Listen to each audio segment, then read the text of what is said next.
Record to cloud. Great. So, a quorum being present, I'm going to call to order this meeting of the Manchester Conservation Commission for November 12th, 2025. We operate under the auspices of the State Wetlands Protection Act and the local general wetlands bylaw. And we are here to protect the wetlands and to serve our neighbors, many of whom are already on. So let me give you a couple ground rules here, since this is entirely a virtual meeting in accordance with ongoing permissions from the state. First of all, we're recording it, and if your camera's on, we're also recording you, so that's up to you.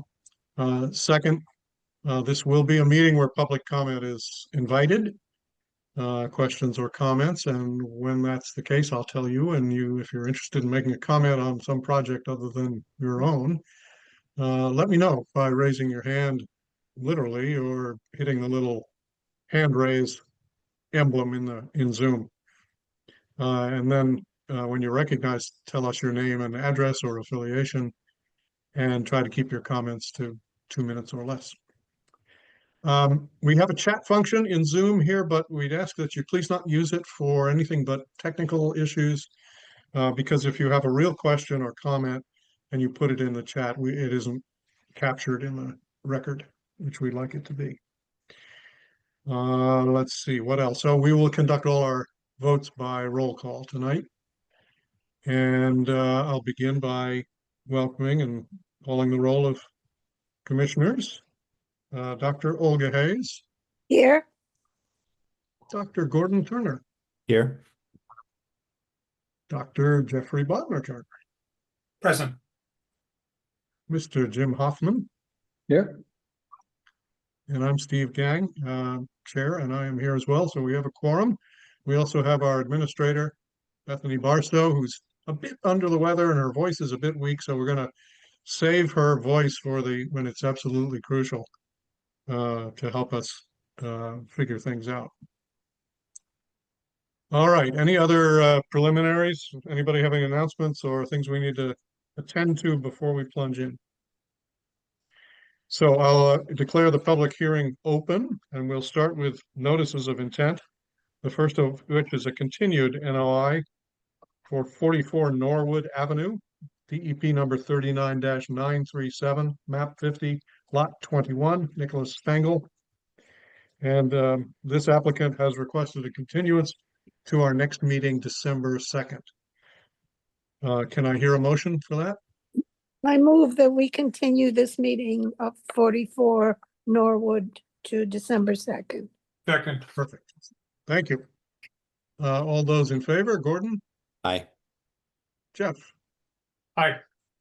Jim? Aye. Olga? Aye. And I am an aye. It's unanimous. That brings us to a second NOI. You'll notice on the agenda, we have an RDA listed second.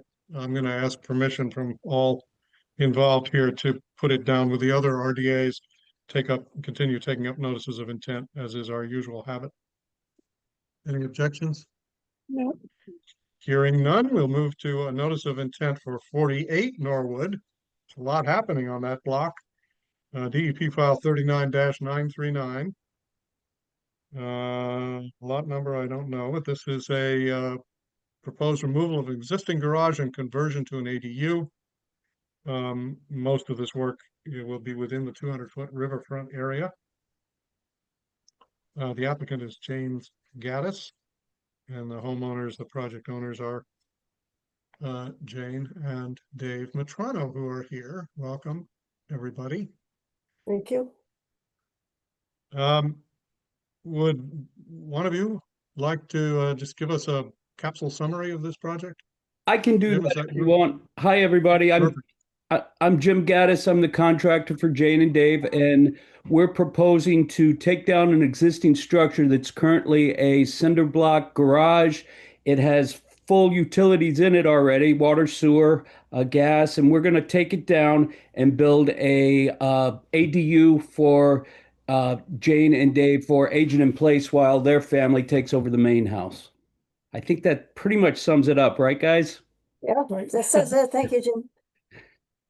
Okay, that is concise, and thank you. We appreciate that. Questions or comments from the commission? Anyone? Well, no, but is there a plan or something you can show us, James, or something we can look at? Of course, yes. We were required for this meeting to create 7 copies of plot plans, as well as notice to intent, letters from both the Matronos and the architect. So you should have those, Olga. We I- do, but I just thought you could walk us through Oh, on the screen. you know, while you started this meeting, I'm not the most savvy. If you can pull them up, I'm I not the can most pull it savvy on up. I my think Bethany computer. can usually Yeah. do that, Jim. Okay, Yeah, just let me I pull apologize. it up for you. It's okay. I'm not That's too what I'm here savvy. for.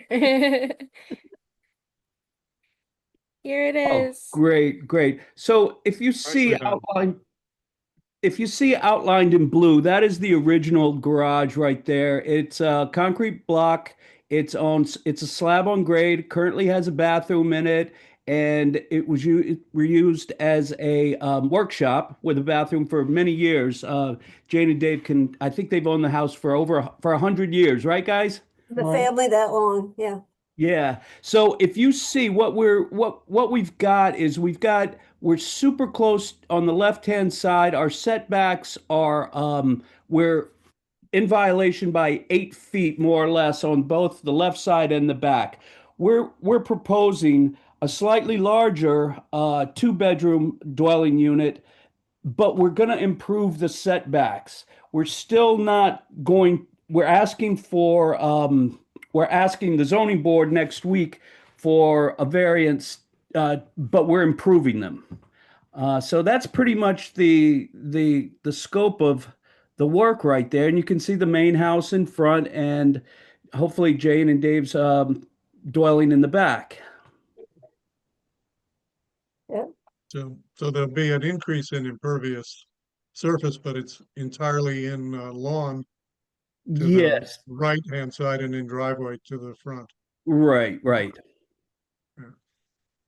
So I think where you're waiting for the zoning, we probably should do a site visit on this. I am meeting with the zoning board on Saturday morning at 9:30. Oh, there? Yes, That sounds like a good time to meet with us too. I'd love it. We're all welcome. All right, well, without further ado, then let's schedule a site visit for 9:30 Saturday, piggybacking on the planning board. Zoning. And let me hear let me hear a motion for a continuance to December 2nd. So moved. Thank you. Second, Second, all those in favor, Jeff, Aye. Olga, aye. Jim, Aye. Gordon, Aye. and I am an aye. It's unanimous. Thank you, folks. That was speedy, and we'll see you on Saturday. All right, we'll see you on Saturday. Thank you. Thank you, Jim. Jim. Our third notice of intent is for 10 Jersey Lane. I don't yet have a DEP number. Does I anyone just on the call did. have I one? just have a number, so I can provide it for you guys. Okay, and that's what? 39 dash, It would be not 39-0941.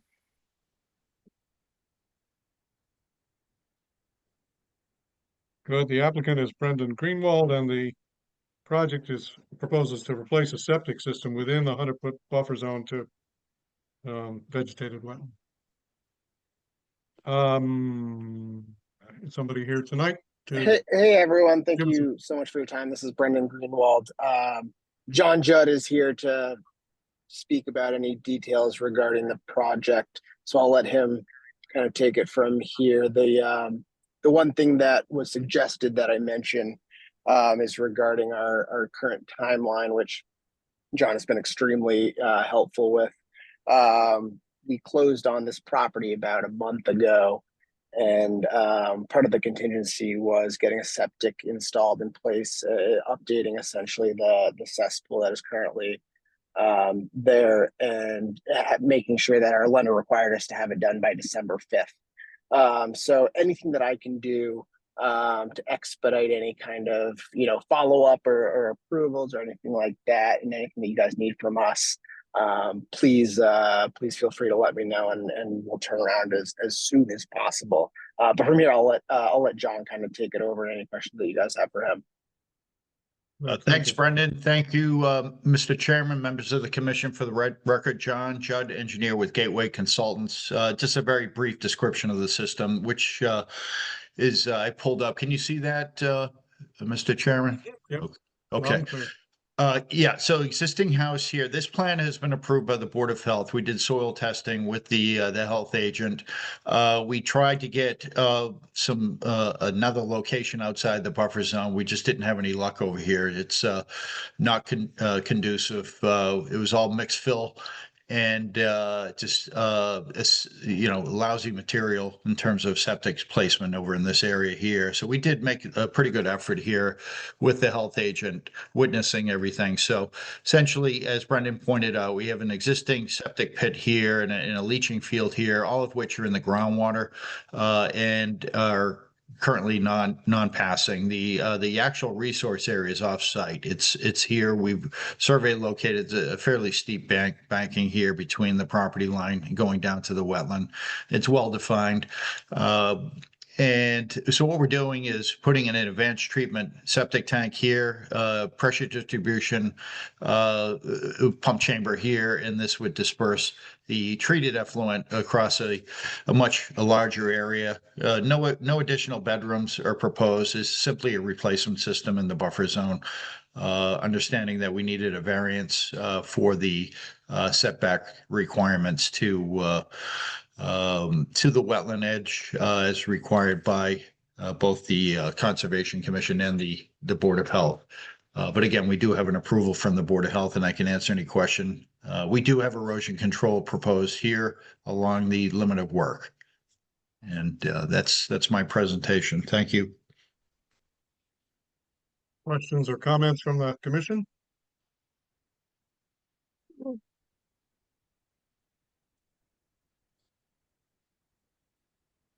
I guess I have one, which is, will there be effectively much grade change in the installation, particularly of the leaching fields? What I can do is zoom in here. Not a whole lot. You can see the proposed grade here is 22.6. Existing grade is 22.3. So you're looking at maybe 5 inches, 4 or 5 inches.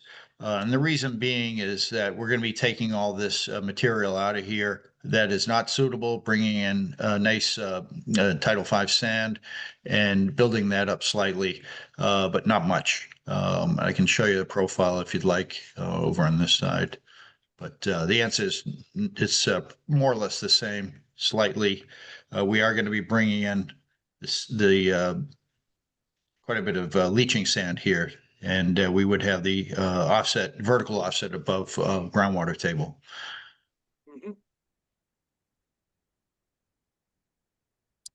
Good. Any public comment on this? 10 Jersey Lane? I'm hearing none. Commission ready to vote?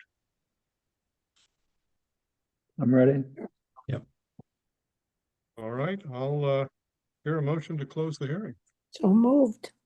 Second. Second. Thank you. All those in favor? Jim? Aye. Gordon? Aye. Olga? Aye. Jeff? Aye. And I am an aye as well.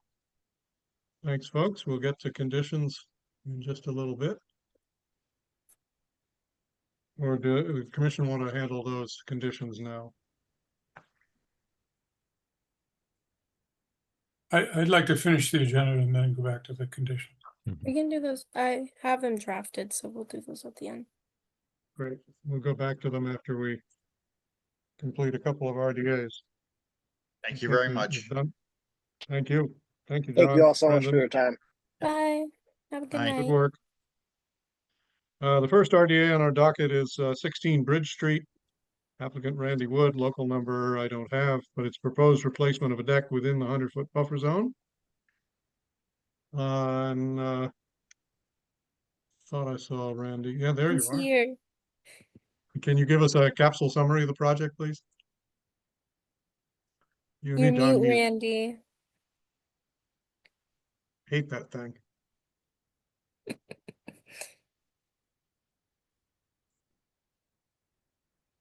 Nope, still muted. It's terrible. Wish we could unmute you, but I don't think we have that power. Let's take a look. No, all I can do is ask to unmute There you go. There you go. There you go. Thanks. All right. I don't know if I can, I lost the,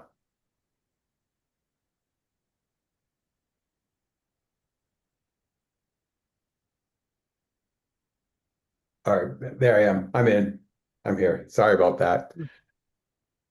So yes, there's an existing deck on the house. I'm just replacing it as is. I'm seeing significant rot in it, so that's why it's getting replaced. Rot in the framing. Okay, and I mean, we all have this picture in our packets. That's it. Which parts of it are you replacing? Just the second? Both, would it be both the second top and level? bottom and the stairs. The entire, Okay. Yeah, and the third floor is okay, the little one? no, that's gonna get replaced too. Oh, all right. It's just the railings, not the, because I'm gonna have the railings are gonna match. Okay, questions or comments from the commission? So you just Pretty said that the straightforward. footprint will be the same? Yeah, it's gonna be the same. I have existing footings there and I'm just gonna be building off the exact same footings. It's gonna be the Okay. same dimensions. Okay. And there's no problem with rot in those footings. No, it's all concrete. That's good. That's good. Mhm. Rots very Yes. slowly.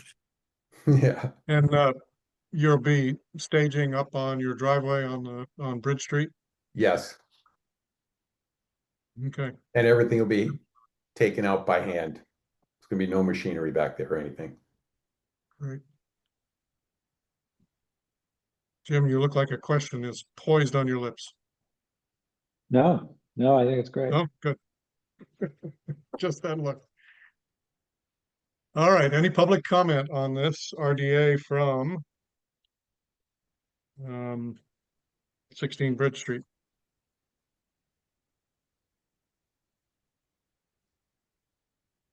All right, can I hear a motion to issue a -2 on this and any conditions that we suggest?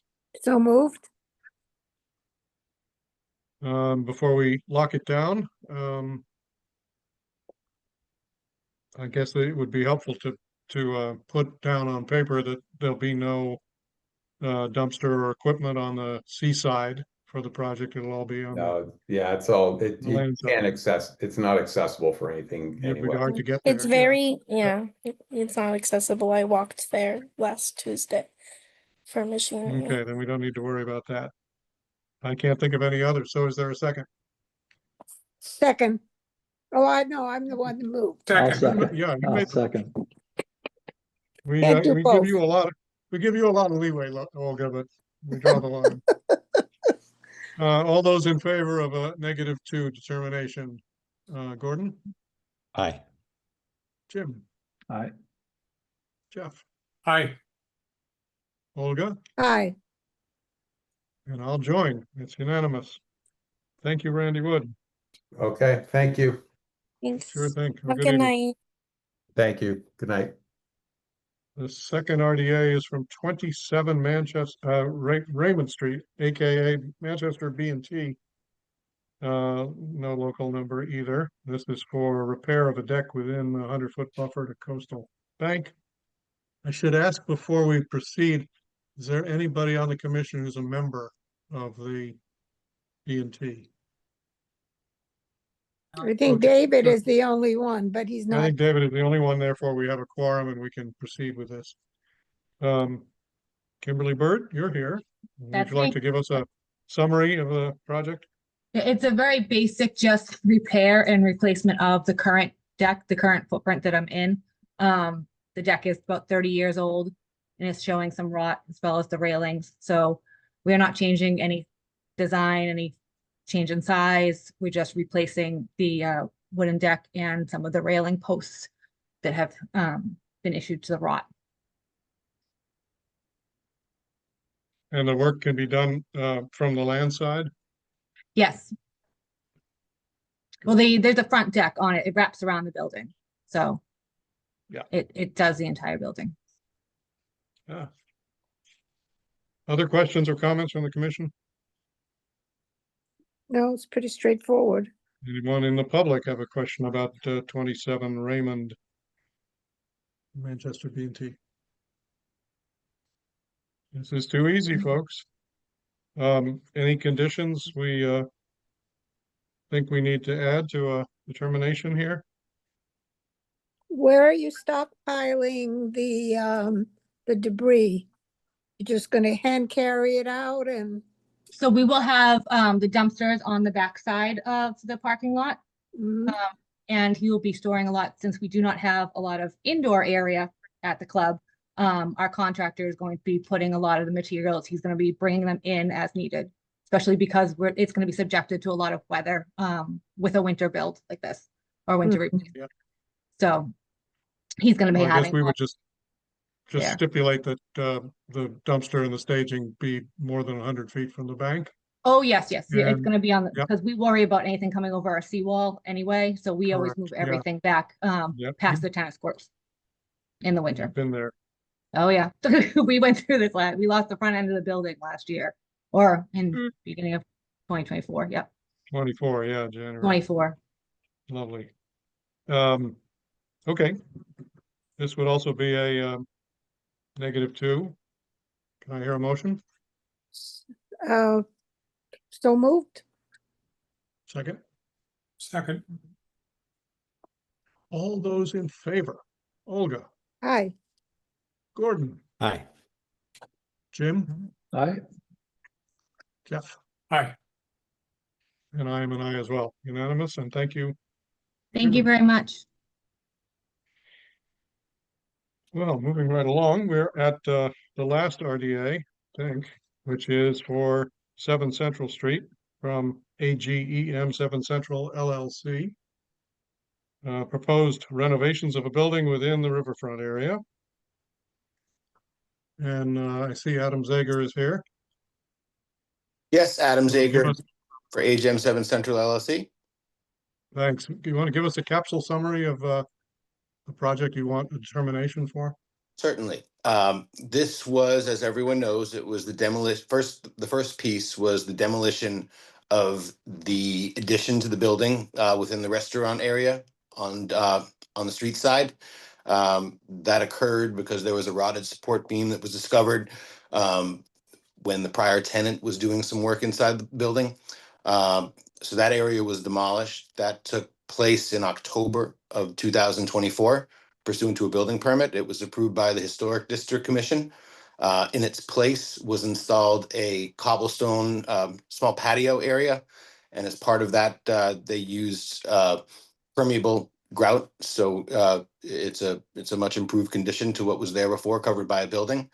And then they also put that same material on the former brick patio or the walkway between the two buildings and extends back to the back parking lot.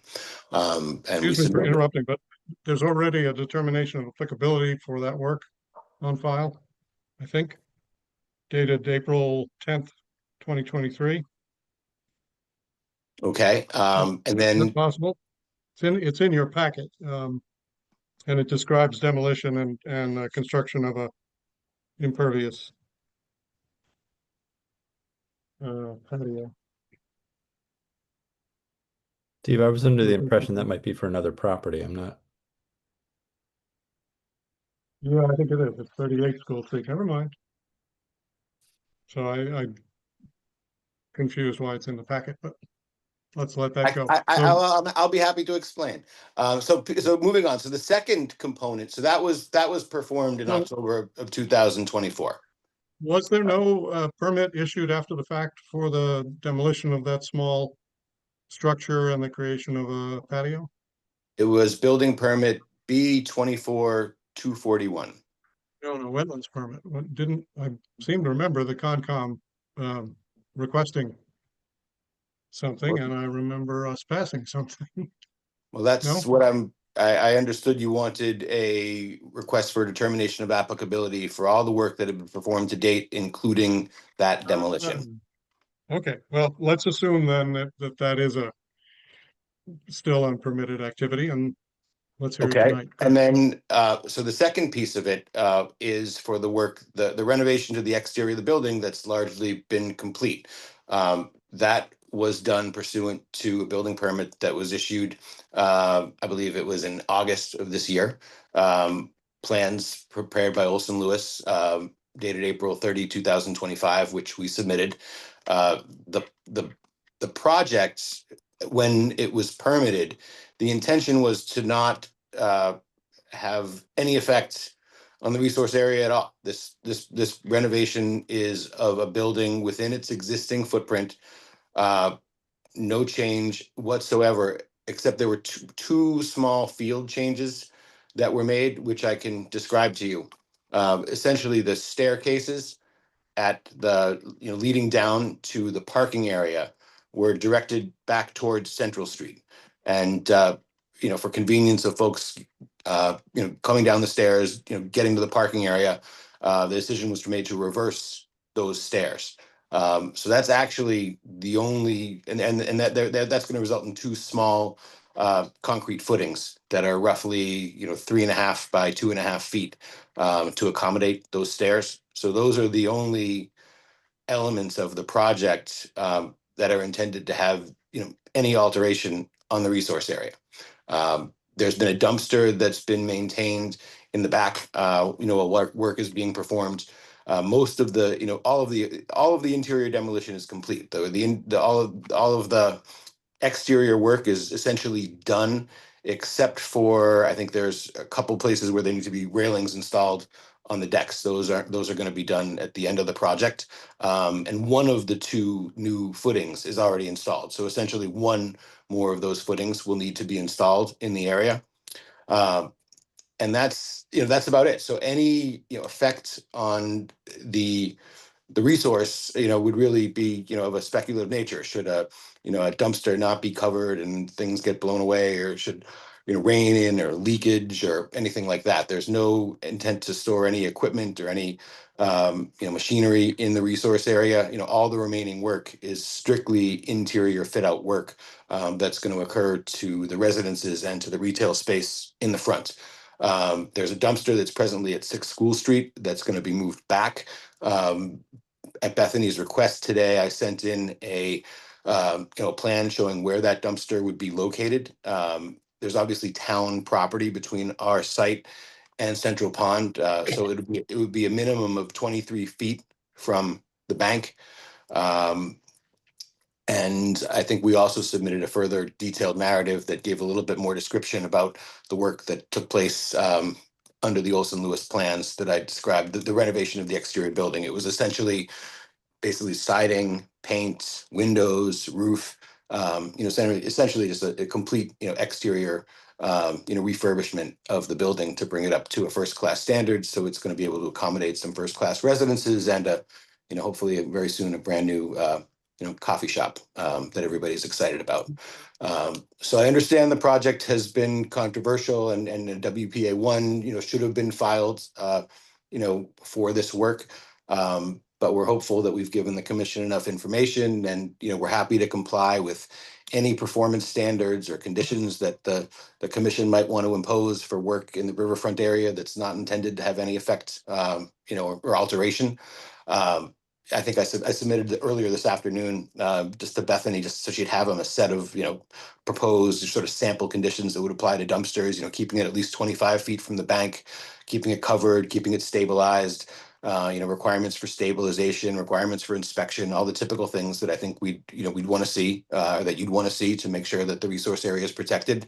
And so with that, we're hopeful the commission can give us an RDA, and we can move on and we can accept what conditions you would like to impose. Do you acknowledge that a project like this requires a staging area, and it's not just a four walls discussion. It's not just we did interior work, so this didn't apply. I mean, I don't get the sense that you feel like this was that you were ever required to file for this. No, the exterior work for this project should have required a filing. There's no doubt about that. Okay. And had I been involved at the time, we would have filed for one. I think the question becomes, and that there's some debate, and not that I want to have the debate because I think we're hopefully past that. But for instance, if you're renovating your kitchen in a house in the riverfront area and you want to have a dumpster out back while you're doing it, does that trigger Concom jurisdiction? I think that's an open question. I don't know when you joined the meeting, but we just had two people talk about replacing decks, not changing footings, anything, and they came before us and got the required approval. So I just feel like we're going to revisit this with you guys again if you don't acknowledge what the rules are and that you're going to comply, because otherwise I have a different view of this whole project, notwithstanding that you're done with it.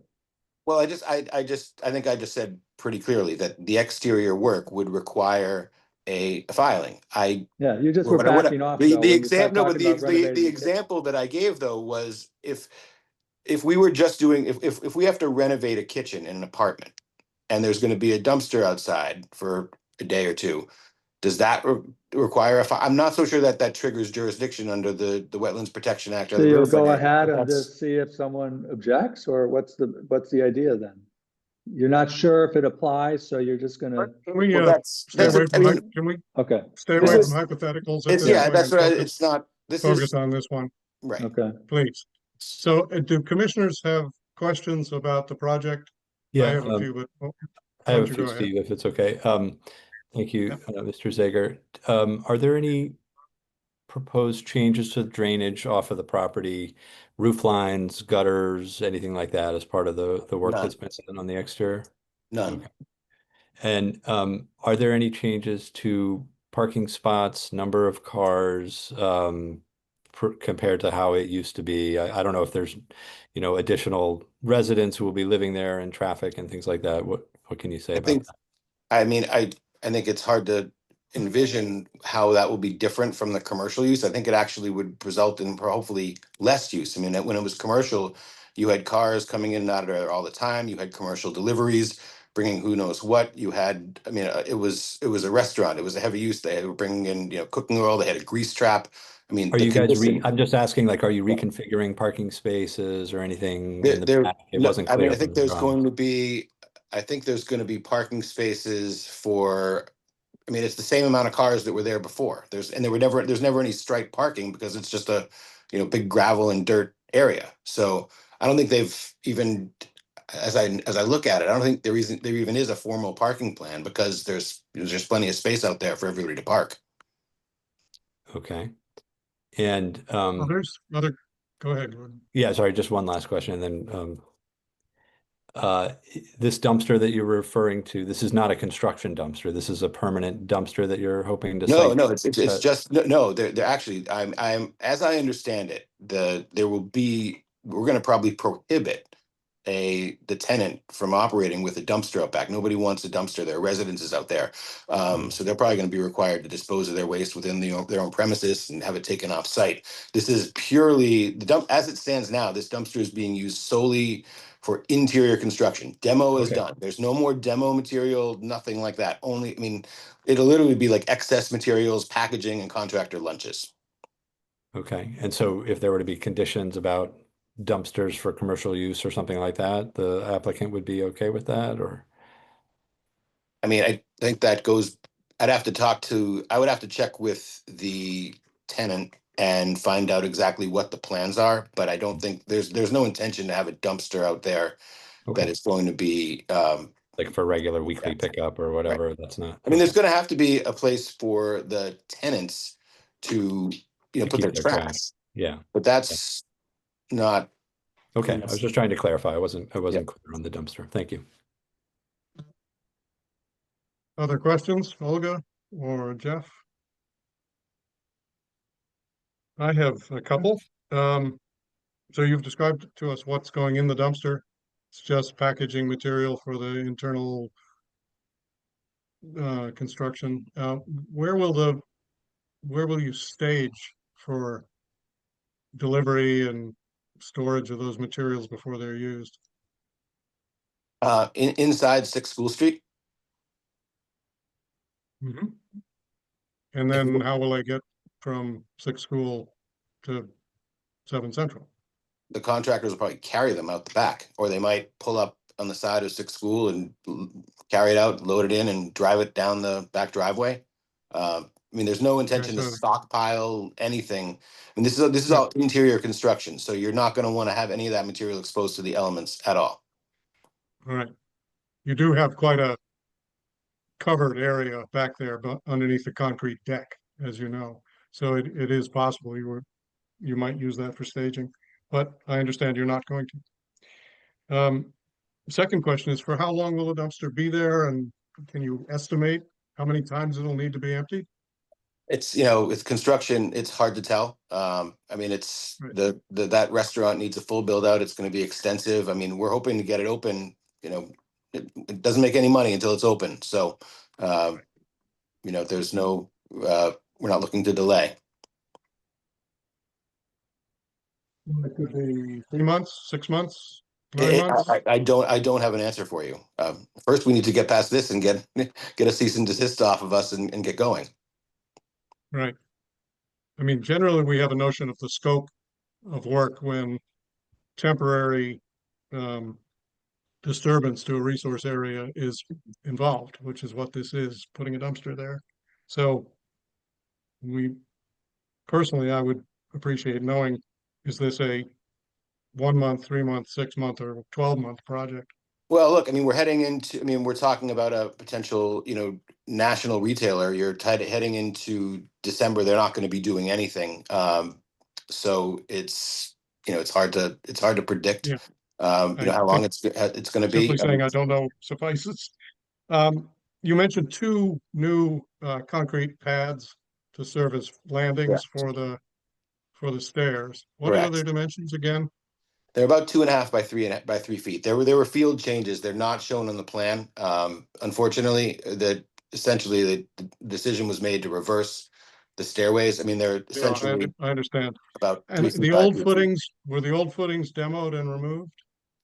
I believe the old footings are still there, and I don't think there's any intention to change them. Because I think there's posts on one side, so they're already you've got to support both ends. So there's not going to be any disturbance to that area beneath them. No, the old footings will be reused for a landing or something on the staircase, you're saying? Right. Or currently are. Presently, there's some very attractive river stone or some kind of tan stone spread on basically the whole back of the property and a little bit up the driveway. Can you tell us more about that? What's underneath it, how it was put down, how long it'll be there?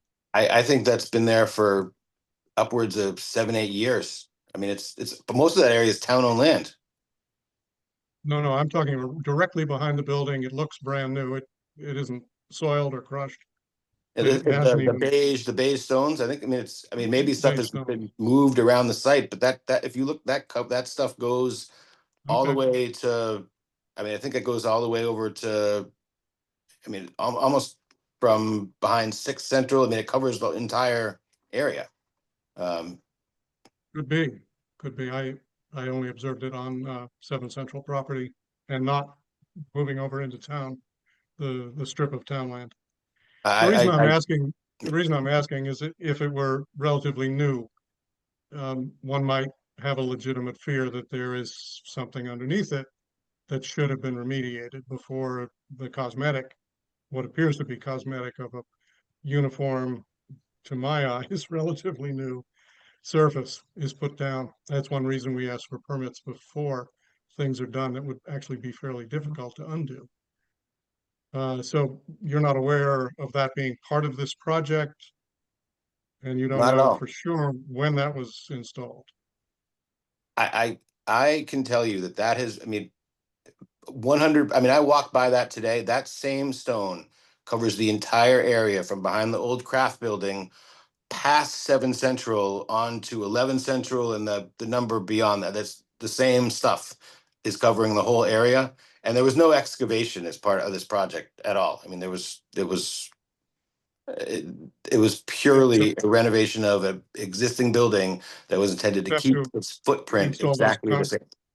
Excuse me, you have to install those concrete pads. You must have had to excavate to some extent. Well, those for the very small areas, there was no, you were implying that there's been some excavation and, you know, a big, you know, gravel put down to cover something up, and nothing like that has Well, occurred. It's that has been there for years. May I be specific about the concrete pads then? Were they installed with hand tools or was a machine used? Well, one of them has not yet been installed, and I do Are they not know, precast or were they poured on site? I do not know the specifics, the details of the construction. Okay, these things are fairly relevant to our concerns about the resource. All this work was done close proximity to the water and within the protected resource. There isn't any question that it should have been much more carefully documented, described, conditioned, and protected. Which makes, I'm asking you these questions because I'm trying to figure out how we can issue a determination in your favor tonight with proper conditions. Well, I think, well, that goes to why we submitted the RDA for 38 School Street, because. I'd actually like to hear from the other commission members with due respect on this matter. Not, I think I know your opinion of this. Yes, Jeff. I had a separate question from the line you were going down. Is that okay? Yes, go ahead. Okay. You said that that the failure to put an application before the Concom for the emergency tear down and more importantly, the rebuild of the street side corner of the building. You said that was now included in this RDA, and you also said that that the patio was laid with permeable grout. And my question is, what is permeable grout? It's not concrete. When it absorbs water, you can see it. And I actually submitted a picture, and we tested it the other day to make sure it's, when we pour water on it, the water permeates into it. It doesn't flow off into the back driveway. And they Any left idea what- and they left 3/4 of an inch. That was the spec, to leave 3/4 of an inch for the spacing, between the pavers. So if you take a look at them, and the photo that we submitted with the WPA1 filing was intended to show that. We were able to go and make sure that it wasn't concrete. It absorbed water. No, I understand what permeable means. I understand what permeable grout means, but it means different things to different people in terms of what gets used and how finely it is processed and how finely it can escape the area that it's in and get into a resource. But also remember, it used to be completely covered by a building. It was completely impervious. We've improved the condition substantially. Good. Good. Well, before I poll the commission, anyone in the public have a comment on this? I'm thinking particularly of Mark, if you have any input, this would be the time to give it. Or Bethany. All right, I'll take that as a no.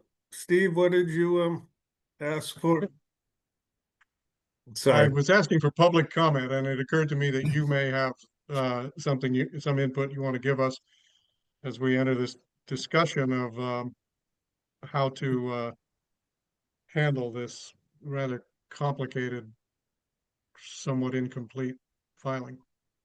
Well, I think, in the interest of the fact that this has been discussed as long as it has, and we have pretty much have a full understanding of what they're doing on the site itself, and that really the conditions you would add if you do further ask for some extra material from them, or you go do a site visit, is pretty much the same as are very similar to what I believe Adam has offered up, as well as whatever other standard conditions, perhaps from your notice of intent. Standard conditions you had mentioned previously about, like one of the things you have is no storage of heavy equipment on your normal orders of conditions. So no overnight parking of, I would say, the ones that Adam has included, plus a few of those ones which I know are you specifically mentioned sometimes, like parking of heavy equipment, refueling of vehicles on site, that kind of stuff. I think that's all perfectly reasonable to add here as well. So I don't think the end result would be a lot different than if you move forward with this tonight. So. Okay, thank you. That's valuable. Commissioners. Could I have one other opinions? question? You certainly can. Are there any awnings anticipated or outdoor seating? I think that'd be up to the tenant, and if it would be in the front of the building. There's also there's a rear deck on the back of the building, but it's going to be for residential use. So you've got, it used to be used for commercial use. It's not going to be anything new.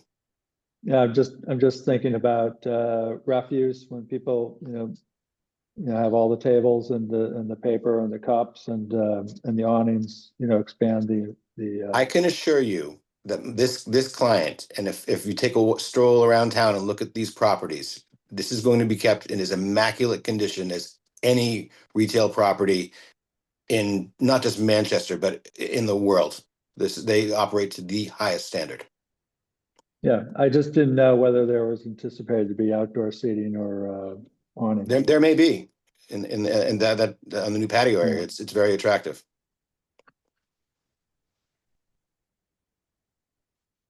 All right, Olga, you're muted.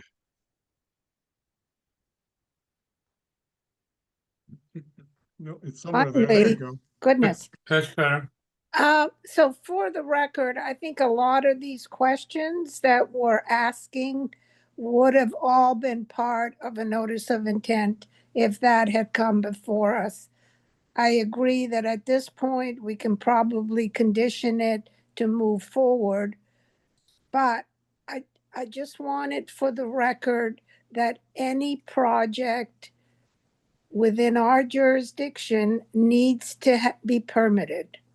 For instance, we now have, where you're going to be stockpiling at 6 School Street, that may be project coming before us, even if it is just in the same footprint and you're just changing siding, roofing, insulation, whatever, it doesn't matter. That has to come before us with a notice of intent. And I just want that down for the record beforehand. So I think at this point, we're dealing with what we have to deal with, and we'll condition it as best we can.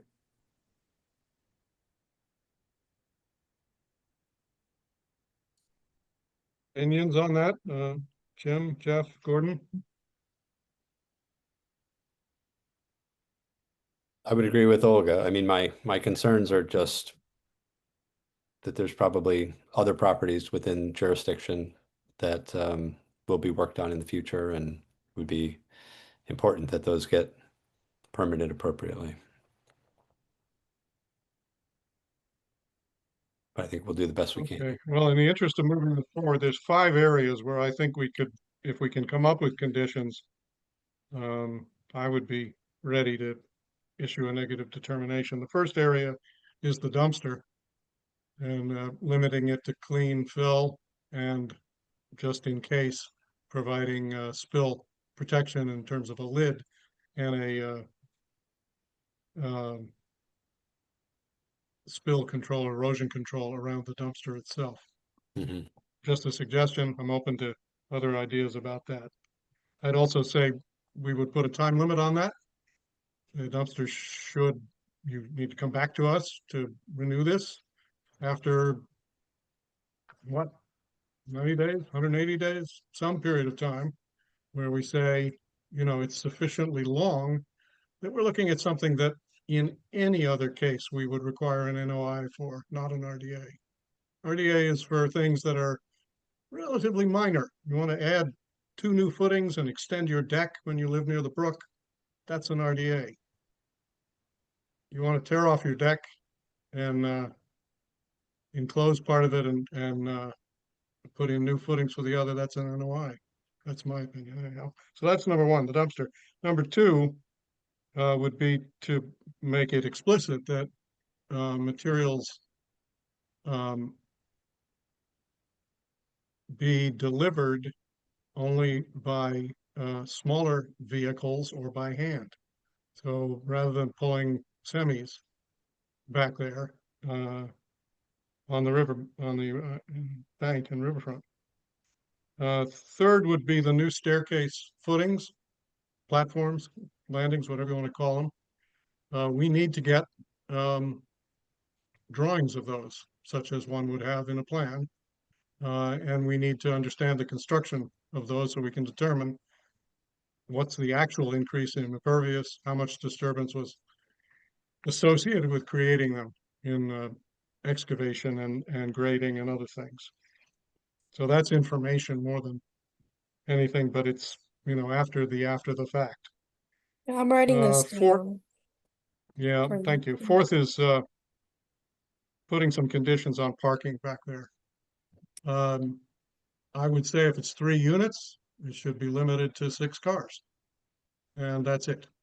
No garbage disposal facilities other than those that can be on an impervious surface with proper containment. Obviously, no dumpsters. And fifth is future plans, given the drama we've had around this one and the amount of time I personally have had to invest in it. I have a very strong self-interest in making sure that when this client or anybody else who's planning to work in Riverfront, and that work is going to involve temporary disturbance that might have cumulative effect. That's the standard in the law, at least in our bylaw, that they come to the commission before they begin any work so that we can determine whether it's an RDA or an NOI, or maybe it's so simple and so brief that it can actually be a letter permit. But those are the resources we protect, and we need to set the date on this practice of asking afterwards for permission to do things and we can't tell whether they were done. Looks like they were done properly, maybe, can't tell, don't know. Not a risk I want to take. Steve, those are the 5 I came up with. Anybody else have other conditions? I may as well. When you were talking about the fresh gravel, even though there's some dispute about whether it's fresh or not, it did make me concerned about spills and disposal of materials and things like that. So I think maybe some condition around disposal of materials not happening in the resource area, and I don't know how we would phrase it, but if there were any oil spills or anything like that from machinery or paint cans or anything like that, that they be dealt with appropriately. I don't know how to phrase that, but it seems like it might be worth. I don't know if we have anything in our standard conditions that would capture that. Well, we do have a standard condition on many projects that all spoils and construction debris be removed daily. We do that when it's a smaller project. Yeah.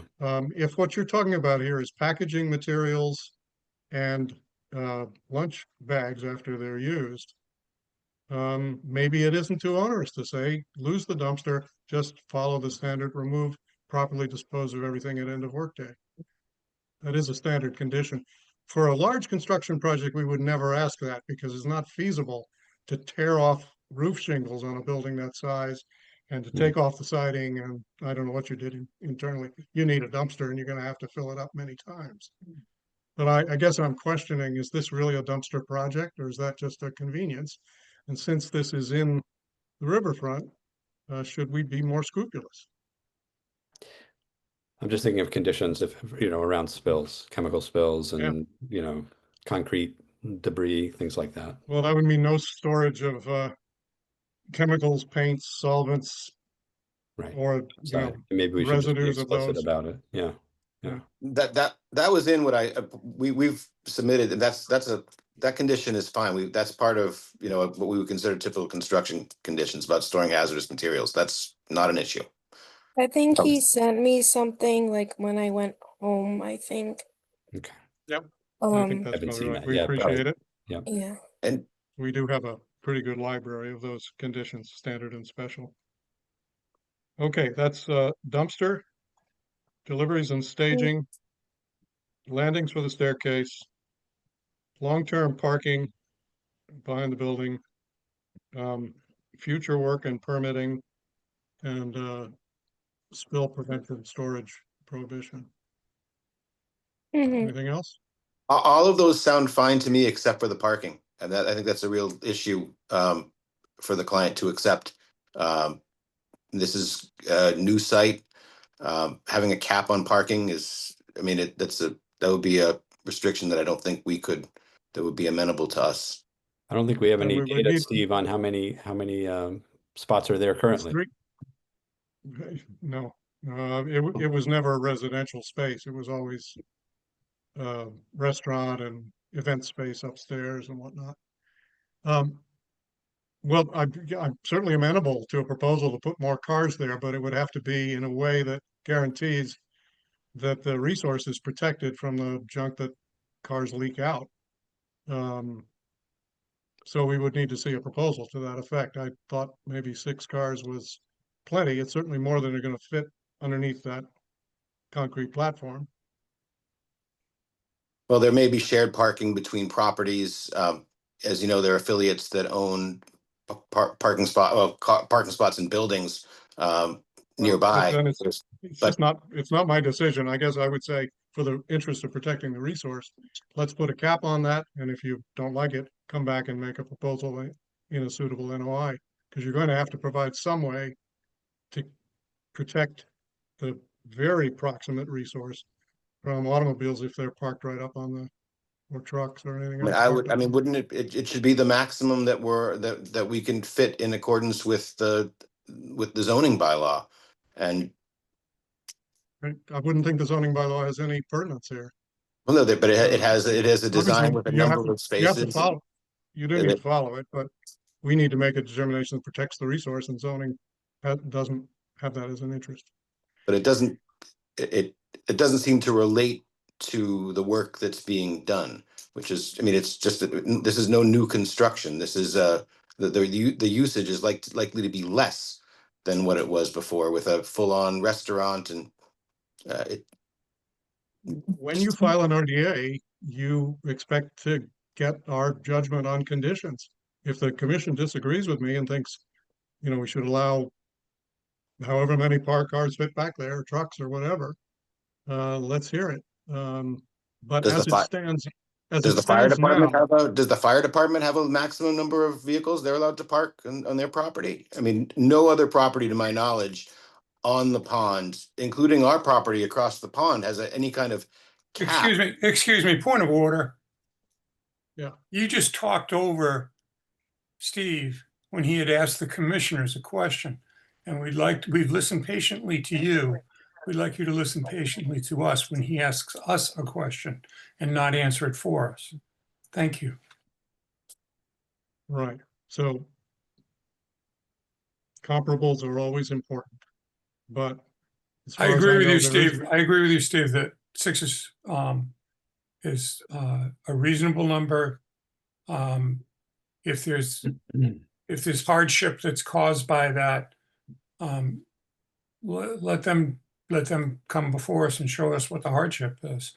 Well- I am too concerned about minor oil leakages and things like that that get down into the soil and drop down into the resource, because it's right next to the resource that the parking will be happening. There is another way I can think of to handle this, and that would be to have a condition that says within the next 90 days, you must come back to us with a proposal about how you're going to handle long-term parking. And then you can propose how many vehicles and what it is that's going to protect, how you're going to change the back of the building in order to protect the resource from spillage from those vehicles. I would be more supportive of that kind of condition, Steve. I just don't feel like I have enough information right now. I don't have any idea of how Okay. many parking spots are there. I'd be more interested in making sure we condition that no changes to the parking lot are done, that they don't think that this is part of the RDA, because nothing's been proposed. So no repaving or anything like that until another NOI is brought forward, if there's a plan to do something like that. I think we should be explicit about that. Any reconfiguration to the parking or the parking surface. Steve? Yes, Mark. I have the site plan that was approved by the planning board up on my screen, which indicates that there were 8 parking spaces approved by the planning board. There are 3 tandem spaces, which would be 6, and then 2 on the side. So, Okay, is it possible to share that, Mark? yeah, you tell me what. Thank you. Yeah, I mean, I think you have permissions to screen share. So what do I we do? are kind The of, green button on the bottom. Oh, bottom of the Zoom thing, right? Yes. There it is, share. Okay. And You just pick what screen you want to share on. that would be this one. Share. Okay, so perfect. Thank you. so oops, what happened there? There it is. So yeah, so as you can see, there's 3 cars across the back here, and then there's 3 spaces under here. And if I can figure out how to hide that video, you can go down, and then there's 2 here. So that would be 6 plus 2 is 8. And if you scroll down to the profile view, you can see that they're showing the car underneath here, and then they would have another car behind it. So each unit would have the 2 tandem spaces. Got So it. And that's the existing concrete pad we see above the car. yes, and then Yeah. and then there was 3 behind those 3, and then 2 on the side. And although we have, I don't believe we conditioned it that these 2 would be for restaurant patrons, I believe that's sort of how it was discussed. And not patrons, but Right, employees. employees. Yes. Yeah. So presently, the 3 that are under the deck are on a concrete surface, poured concrete. Would the other 5 be on any kind of impervious surface? They would be on the existing surface that's there. I don't believe there was any proposal to change what was there. So it was just to leave the existing gravel surface for the rest of the site. I mean, they knew, although Adam wasn't involved in the time, I believe it was John Harden, they knew that they would not be seeking permission to pave that area. And does this decision by planning or ZBA preempt the Wetlands Protection Act and wetlands bylaw? No, it doesn't, but I just wanted to point out, this is the site plan that was for the site that the planning board approved and this is to allow the three residential units to go in this property. So now we could make the condition quite specific, which is within 90 days, come back to us with a plan for how you're going to contain any potential spills from those 5 vehicles in those specific spaces. Well, Steve, Maybe it's easy. I guess I would take your first proposal, which is give them 6 and then 2 subject to them coming back, giving a plan. Given the history. Okay, Mark? I'm amenable. Trying to find a Mark, can- compromise here. Mark, can I ask on that plan, is that a dumpster or something to the left of the cars? I A believe, little label, this thing here. generator? I don't know. Let me see if I can zoom in. Yes, it does say dumpster. Okay, All right. Again, So- That's the residential dumpster. I don't recall. It's not labeled as such, so. it's not for construction, you don't think? No. And Mr. Zager, is that no longer planned to be there? Is that what you're? No, that's I said that's there's the resident the business. There will not be any business trash, but the residents, they need a place to put it. They need a dumpster. I think you're contradicting yourself from Yeah. earlier, but I understand. Yeah. And what's going to protect the resource from that dumpster? Just curious. The same thing that protects. I mean, it's going to be installed in the same way with the cover that you would condition a construction dumpster, and that's no different from many other dumpsters that you'll see along the riverfront area. We have one at 13 Elm. There's one behind the bicycle shop. Believe those are permitted, however. So we have some understanding of how they're going to be constructed, what they're placed on, and what happens, worst case, somebody runs into them or they get blown over. And This is so clearly a notice of intent. It's so far over the boundary of it. I mean, we could consult DEP for expertise on this, but I don't think we'd find 1 out of 100 experts in this subject area saying that that an RDA suffices to protect the resource given the magnitude of this kind of stuff. So let's see what we can do despite that. Jim, your suggestion is we condition it on hearing a plan by RDA or NOI, applicant's choice, to handle those 2 spaces to the right as we look at the plan. But 5 spaces. Well, the 200. There are 300. P1, 2, 3, 4, 5. Yeah.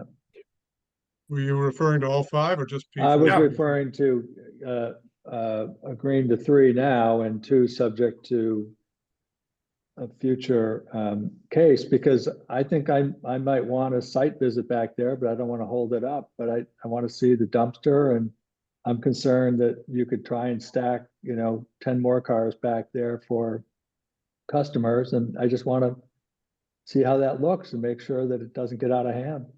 So I would rather approve 3 and let them open the place than, create a lot more delay. But that would be 3, not 5. That would be my view. That would be Isn't 6, there- not 8, you mean? Excuse me? Isn't there 3 underneath like the deck? Yeah, there's 3 not visible on this underneath that pad. But we're not counting those because they're not Right. part of the resource. Okay. Just We're double check. assuming they don't pose any threat to the resource.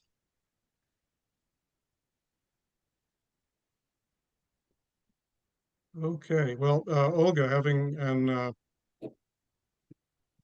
Gordon, having heard the list as it stands now, you of the opinion we can condition this and grant a negative determination? Well, I think all the things that you've mentioned make sense. And for me, I feel like if the planning board has approved these particular parking spaces, I'm comfortable with that.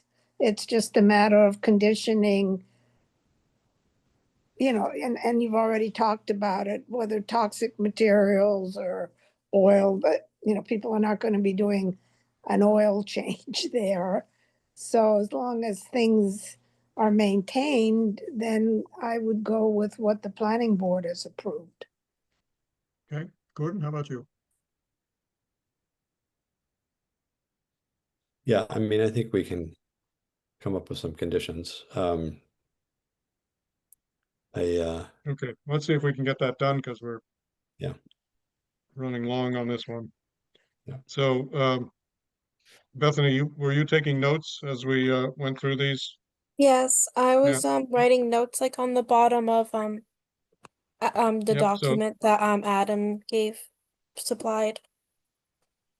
But So let's take them one at a time. For the dumpster, we would okay. condition this on only clean fill I have that. and cover and erosion control sufficient to prevent anything that spills reaching the resource. Yes, have that. Okay. Second is deliveries, which be done as needed, meaning no staging in back of the property. And with hand dollies or light vehicles. Third is that we get the engineering details and construction details for the new pads that the staircases are on. Say within 30 days, is that asking too much, Mr. Zager? No, that's not, I mean, one of them is there, it's visible, you can see it, but we'll get something to you, that's fine. Yep, it's what we can't see as well. It's interesting. Then for parking, we'd ask that we receive in 90 days a proposal about how to protect the resource from the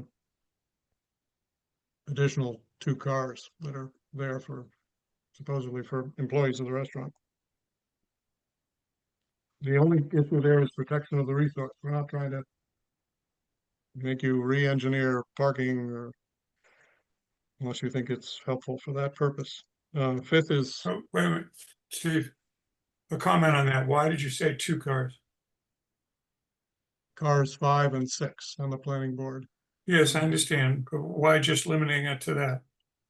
As opposed to the other 3 that are also under it? Was the latest I heard from Jeff, and it was purely in the spirit of compromise. I think it would be sounder in terms of protecting the resource to deal with all of the vehicles that are not on a concrete impervious surface. Good, yes. And that would be all 5. Mhm. How do others feel about that? Yeah, I'd like to hear. Okay. I mean, it's not gonna make a big deal of difference in terms of what the approach is. We just want to know what the approach is. Yep. Fifth is future work on this site or others owned by the applicant must be preceded by a discussion about the need for permitting and probably by permitting. And sixth is about storage of anything toxic, fuel, paint, solvent, varnish, or any residues in those do not go in the dumpster and they don't get stored outside the building. And Steve, I guess we may need a condition about the permanent dumpster that will be there, despite the rather confusing testimony of the applicant earlier, where it was conveyed that there would be no permanent dumpster, but there will in fact be. So I guess we might need a condition about that. Wow, like Good catch. Yep. So that's a conditional if the dumpster is used. I would say we need to see an application for it. And it needs then to go through proper permitting. It's going to be a permanent addition very close to the resource. It's going to hold potentially toxic materials. So do we know that this is a dumpster and not just a structure with some large barrels. But even that Well- we would permit, right? I mean, we have Yeah, other the permits label before says us. dumpster. Yeah. The label says dumpster, but bring it to us as an application and then we will know.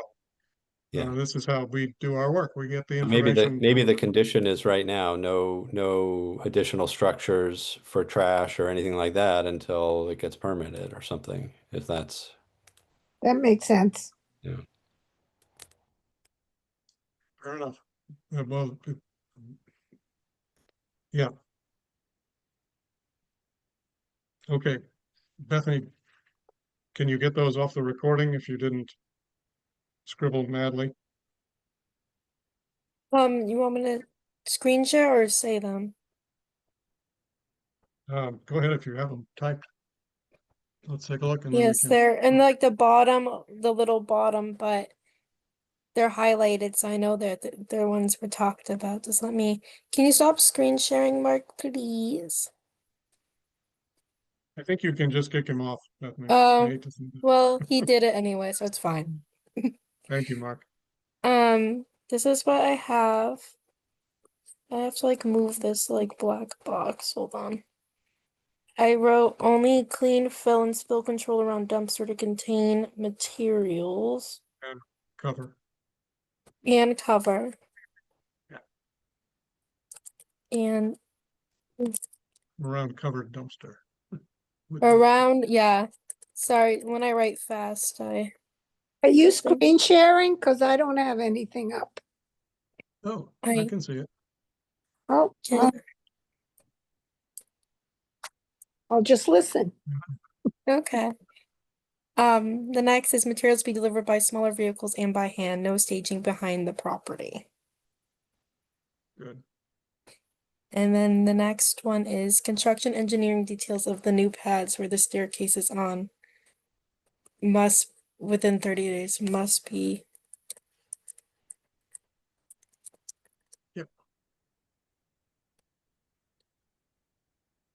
Submitted, right.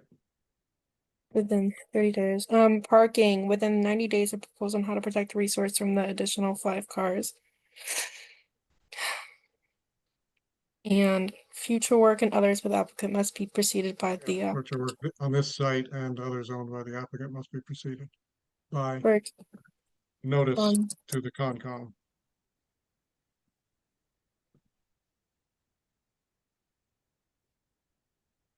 I always type weird when yeah. And no hazardous I materials think it paints. could be confusing to others that we say 5 cars because we don't count the 3 that are there. I think you should maybe you stick with the Yeah, 8 just- cars or 5 cars in the open, or Why don't we just label them cars P1 through P5 on the planning board there you go. approved plan? Because they're basically spaces, and it's the spaces we're interested in them. P5 on Planning board plan. plan. Okay. Good. Thank you. No hazardous materials, paint, solvents, fuels, or whatever is made to be. Can we condition that the planning board plan be submitted to this board as part of the RDA? Yeah. Planning. We have it in the records. Yeah, I don't have it, but like Mark can easily probably give that to me as well. Submit. Approved plan. Parking diagram. Plus. Just site plan, is that what we're looking for, right?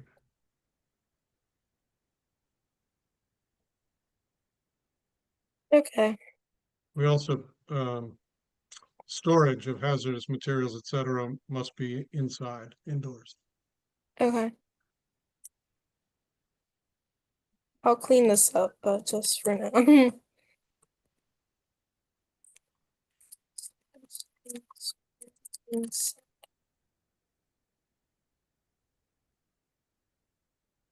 Good, and the last one is the, No changes to the parking. I don't understand. That one. That was, you guys were brainstorming the parking situation. Okay. That was before. And no additional structure for trash until there is a permit. Well, no additional structures of any kind until there is a permit. Structures here include footings. I don't know, Yeah, sign don't get into inclusive. Yeah, I mean. Okay, This is what I have. yep, and you'll look to our inventory of Mm-hmm. existing language to flesh that Yes. out. Yes, this is just what we. Commission ready to vote on that? Yes. All right, a motion for a -2 with these conditions. So moved.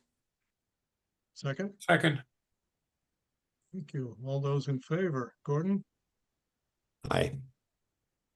Jeff, Aye. Jim, Aye. Olga. Aye. Well, that's 4 votes. I'll abstain on this one. It is passed. Thank you, Adam Zager. Thank you. I will, we'll work on getting you that additional information as soon as I can, and we'll submit it to Bethany. Okay. Great. All right. Good night. Now Thanks, we move everybody. on to our last. You're welcome. We move on to our last with apologies to Ms. Mukel for making her wait all this time. Hopefully it was entertaining. This is a request for a extended order of conditions for 15 Eagle Head Road, DEP file 39-821 from Mary Ann Mukel, which is renovations on the property. Capsule summary of what's going to happen Yeah, so during an extension. there was an order of conditions on the property by the owner from whom previous owner for a 1,400 square foot building. And I've been planning and thinking about what I want to put there. And I've arrived at a decision, and the completion date that I'm looking at right now would probably not occur until April or May, which is past the March deadline. So I'd like to extend for a year so I can build that in and have insurance that there's time to complete. And then, of course, obviously, once I get this extension, I will put everything in for permitting and review, et cetera. But given that there's monies involved in putting in the deposits, et cetera, I wanted to make sure that the time existed. Well, we certainly applaud your coming to us with this advance notice. Thank you. Any questions from the commission? No. All right. This is not a matter for public comment, so let's hear a motion. I move that we issue, it's a 1-year extension, right? Correct. For 15 Eagle Head Road. Okay, under both the Wetlands Protection Act and the local bylaw, Yes. right? Good. Second? Second. Thank you.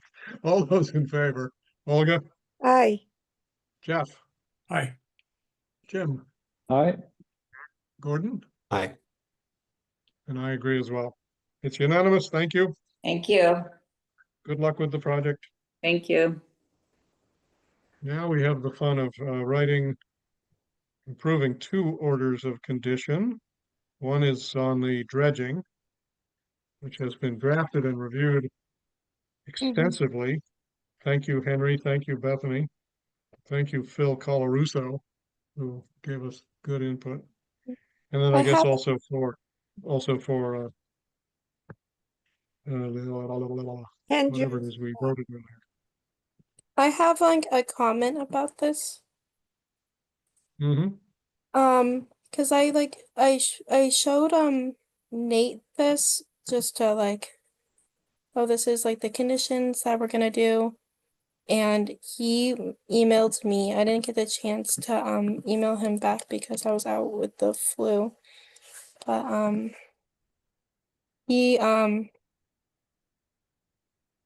he wanted the slope to stay to 3 to 1, but I don't think he's here right now. You may didn't ex- remember that they had proposed a steep slope on the edge of the 100-foot channel. Mhm. And for practical as well as environmental reasons, Phil Colarusso suggested it be a shallower slope. So we were specifying 2 to 1 and that the top of the slope would be within the 100-foot channel. He didn't So we're- specify why. This is from Nate saying, Yes, Nate, the town engineer. and was it a preference or is there a engineering reason behind it? He didn't say. He did not specify. And I didn't have a chance to like really email him back because I was out sick. Okay, well, we put a lot of energy into this one, so I'd suggest we issue it, and if he has a question, he can come back and ask us to amend. Yeah, I think that's the best choice All right, path. you want to put up the special conditions for this one on Yes. the screen share? Thanks. Yeah, just let me pull it up. You guys remember the key issues here were about how extensively they were going to dredge, particularly in areas where they're already at the depth that they're aiming for from the dredging, and how, if at all, they're going to remediate by restoring some of the eelgrass. Let me go to the special conditions. There it is, starting. Mhm. So mitigation shall include reseeding of eelgrass in appropriate areas by skilled professionals to be done at an appropriate time of year with a minimum of 3 locations, 2 of which may be chosen in consultation with the harbor master, and 1 shall include the periphery of Proctor Cove. Any comments on that? Okay, the other one that Nate is resisting is requiring a maximum slope of 2 to 1 rise to run and keeping the dredging within the 100-foot width of the channel, which means the edges of the channel will have a shallower slope. Right. Phil Colarusso's argument, the practical argument, was that 3 to 1 slopes don't persist, that it'll become a 2 to 1 slope, and in order to do that, the area that is dredged will essentially get larger.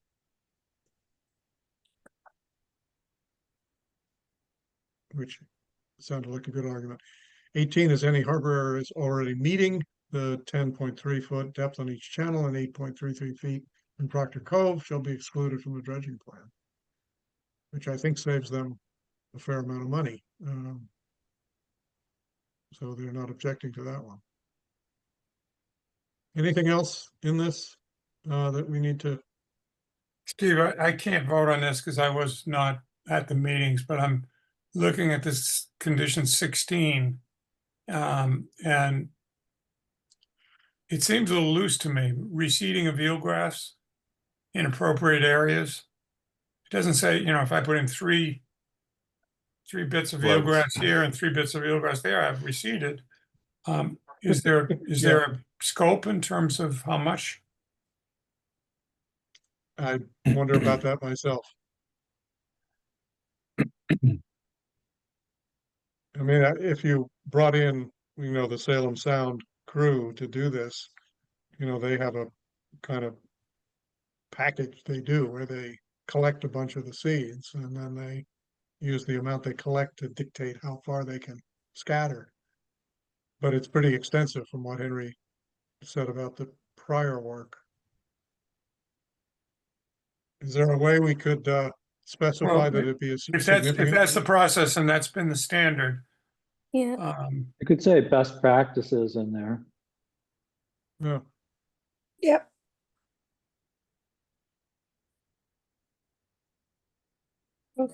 Okay, well, we could say scope and by skilled professionals using best practices, utilizing. Yeah.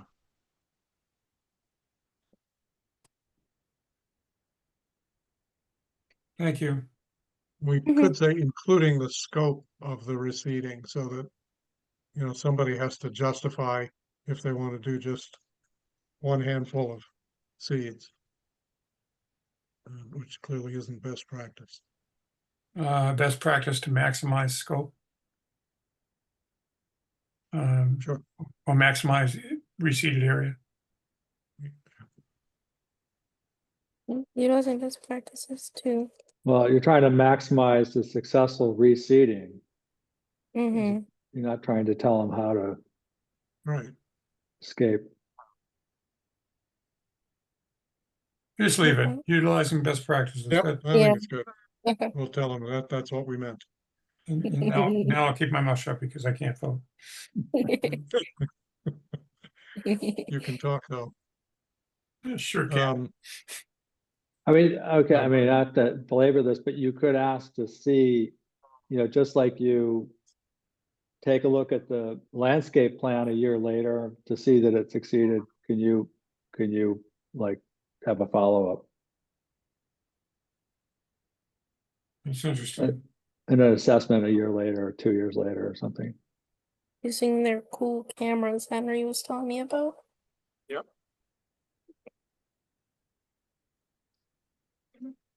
I don't know what other people think of that.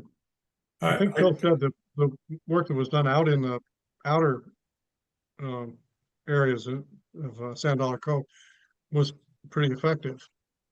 He was cautious about how Proctor Cove would respond because, deep at King low tides, there may not be enough water everywhere there for. And we don't want to increase their budget either.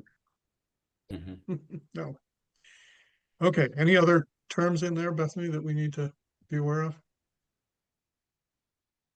A lot of them is a lot of boilerplate. Good.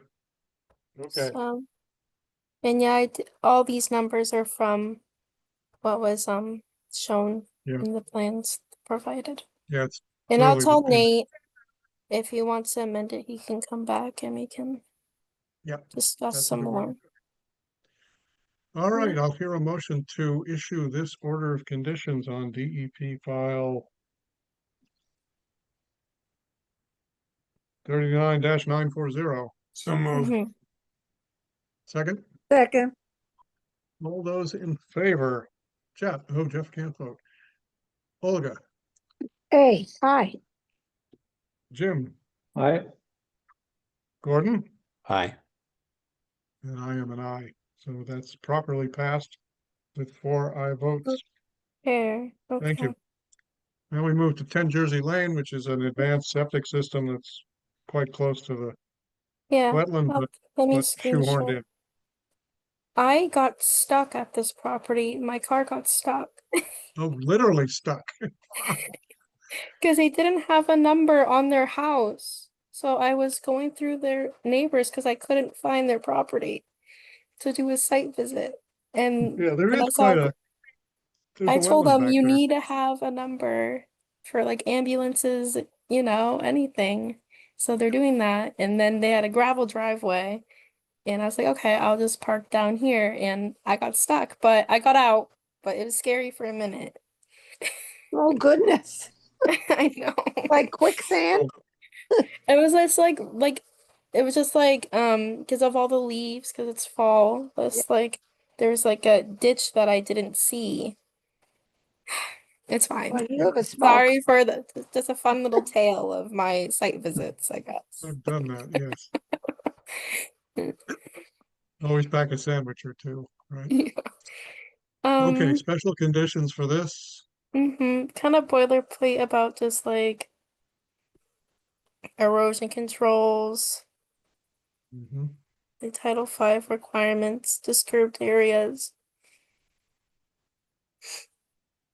Are they going to use a dumpster? Can't remember. It's usually with, removal, we require the spoils to come out frequently. They usually use a So truck. instead of if a they're dumpster, doing that. Yeah, instead of a dumpster, you'd use a dump truck. Yeah. I'll just change it to dump truck. It's no big deal. Boom. For daily disposal in appropriate site, whatever our phrase is there we use. Yeah, really Off-site. off-site. good. Here we go.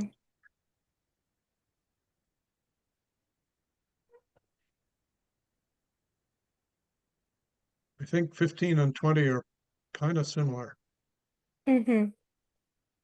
and 14 and 17. Oh, okay, yeah, 17 is about removal.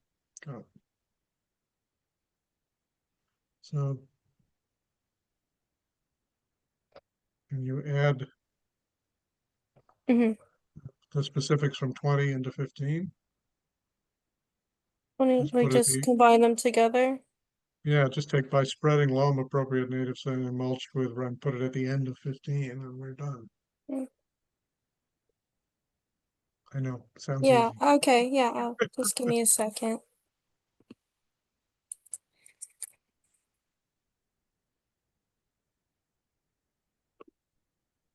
Mm-hmm. Yeah, a few extra words, but it's otherwise good. Yes. Just get rid of the be stabilized in this beginning of the second line there, just to the left. No, Sorry, further left. Be stabilized is unnecessary. There it goes. Okay, good. Okay. It's English.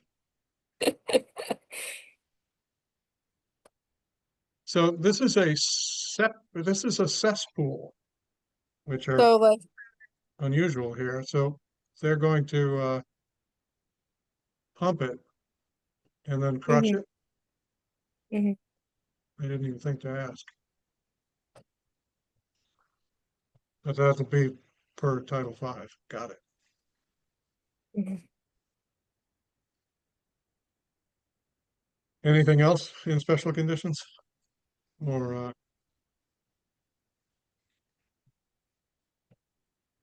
anything below that, Bethany?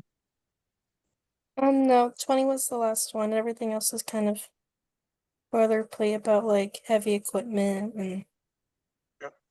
what we have usually. Good. Okay.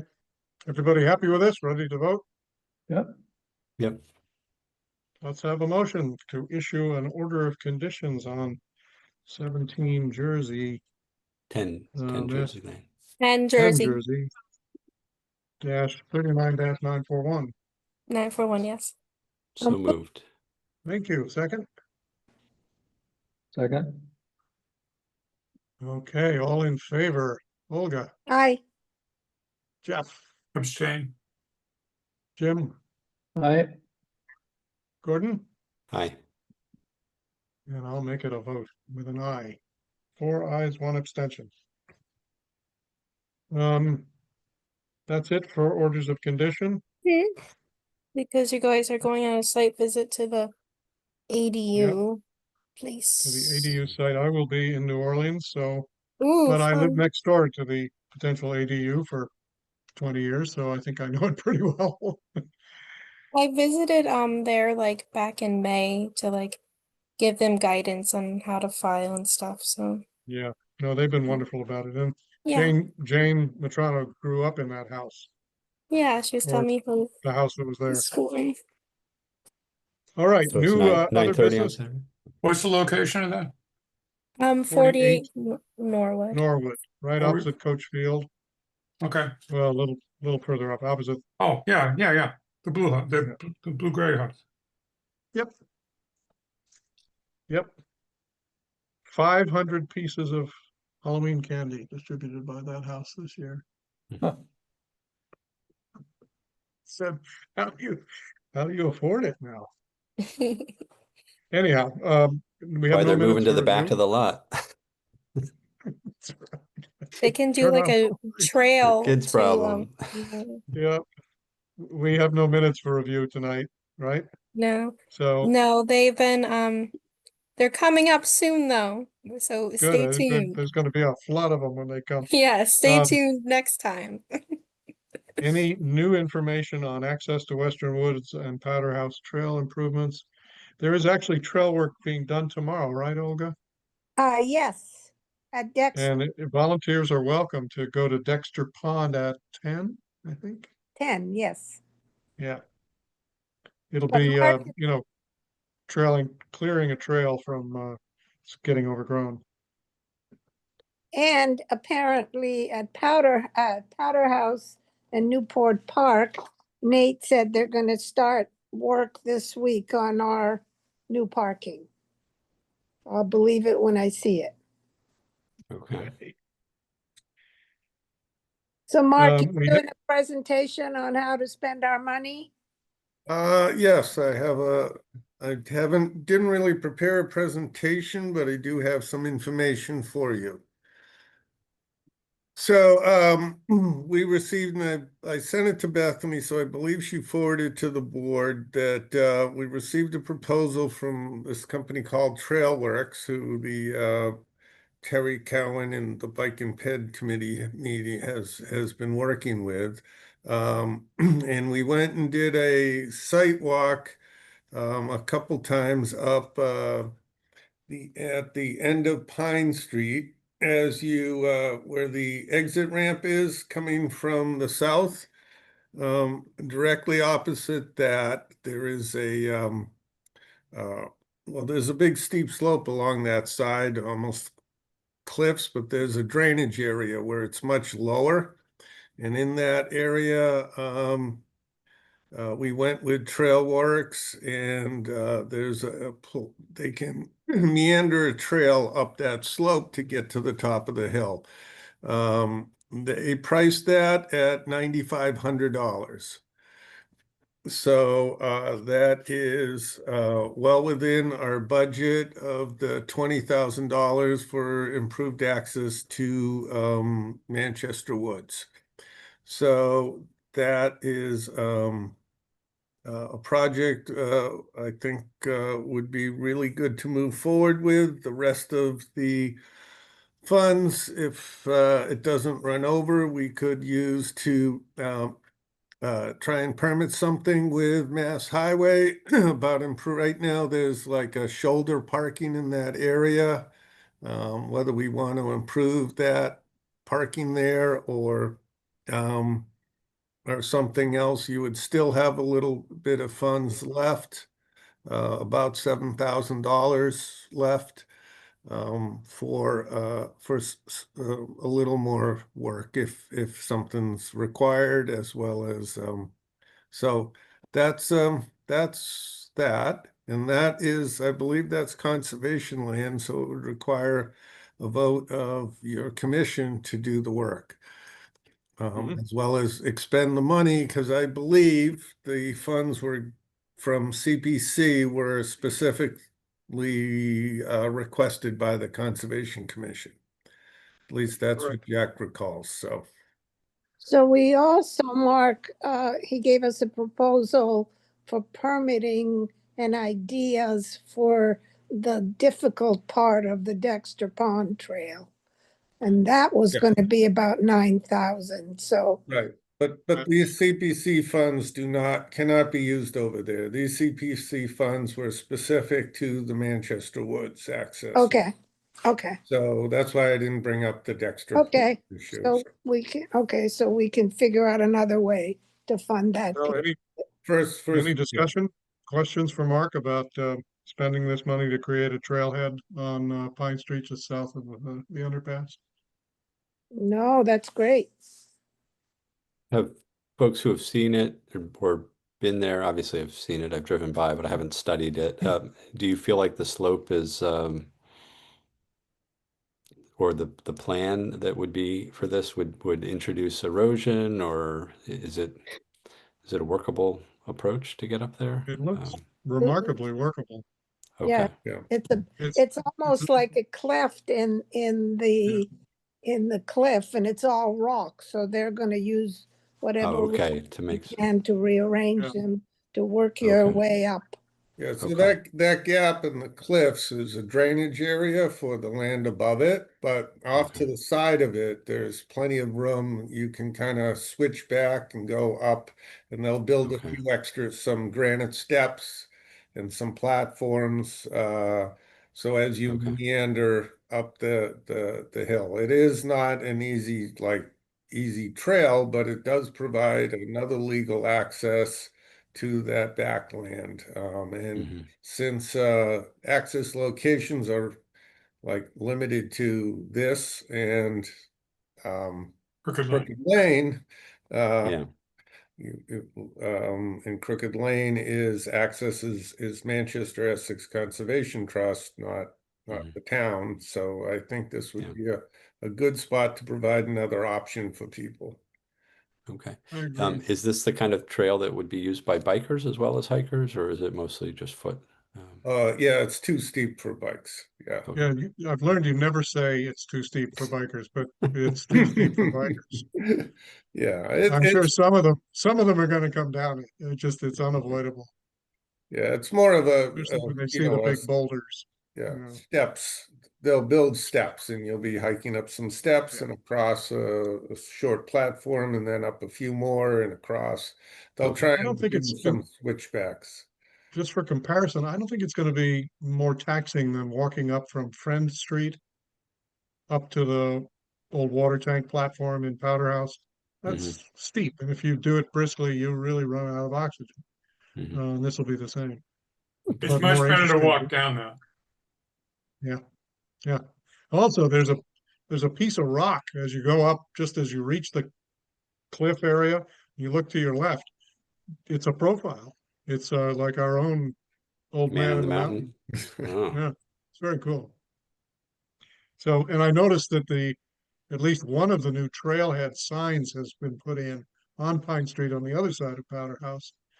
And it's nice. The letters are actually yeah. large enough to read as you drive fast.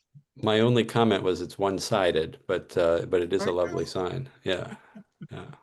Well, there's room for graffiti, I think, on the other side, just to say trail here too or something. I didn't say that. Don't tell Nate or Chuck or Downtown Improvement. So shall we have a motion and take a vote on allocating $9,500 to Trailworks proposal and authorizing their work on this land under our protection? So moved. Second, All those in favor? Olga, Aye. Gordon, Aye. Jim, All right. Jeff. I I agree. Unanimous. Thank you, Mark. This may Okay. turn out to be one of the faster steps. Well, anything's faster than Newport Park, right, Olga? Everything is. We do have a cease and desist order out covering 7 Central, which I think we should retire. But do we need a vote to do that, I believe? would assume so. Okay, Yeah, for so I'll hear, to like get rid of the like enforcement I'll order. hear Yeah. a motion to withdraw our cease and desist on 7 Central. So moved. Second. All those in favor? Gordon, Aye. Jeff, I Jim, All right. Olga. Aye. Yeah, me too. Aye, unanimous.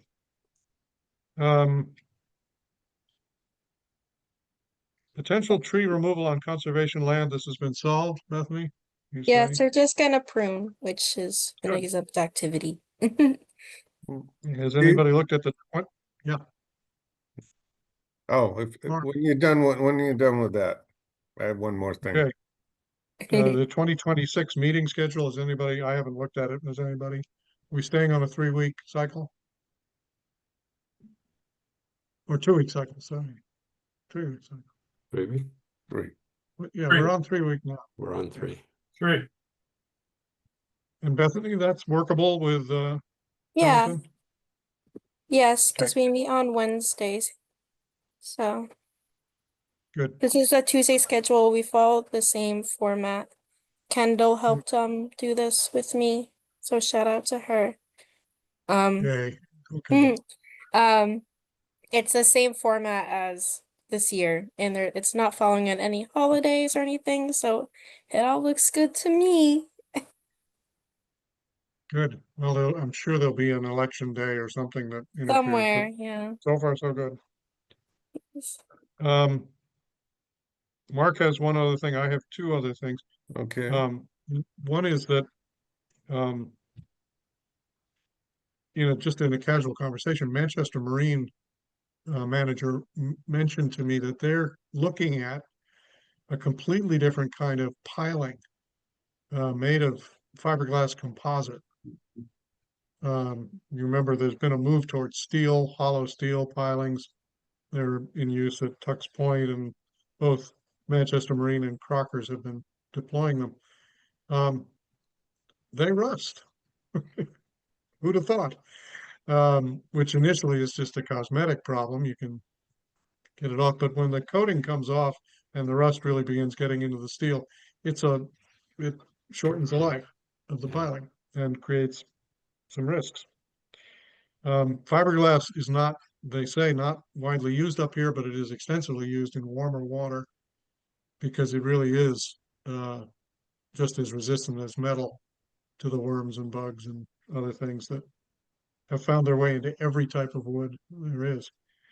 I think it's a bit more expensive, but it also lasts considerably longer, and the coating they put on the outside of it is stronger. So things like the collars you use so that floats can ride up and down alongside a piling, and the inevitable, bumps and whacks it takes from large boats, it's going to survive and can be easily repaired, which is also an issue with steel. So I just want to put that on our radar. We'll probably be looking at it more closely, looking for some comparables. There's apparently a few Concons on the South Shore have looked at these pilings. Second thing is just a heads up that when a property that's near where you live, especially if it's an abutting property, comes before us, you are presumed to have a conflict of interest. This is actually new to me, and I thought I understood the conflict of interest law, but it came up because Henry lives 6 doors down from 7 Central, and they raised it, and he called the state ethics lawyer of the day, and she said, yep, you're presumed. They can wipe away the presumption if in fact there's no financial conflict, which there probably isn't.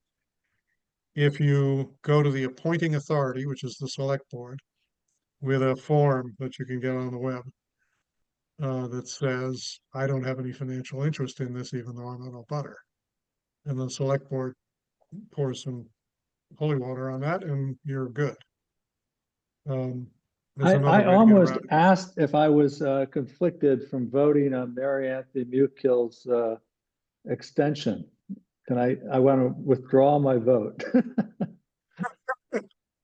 Well, you remember how conflict of interest works. It would only be an issue if Marianne complained about the outcome, as far as I understand it. Okay. So you're probably safe, and you can say you were naive.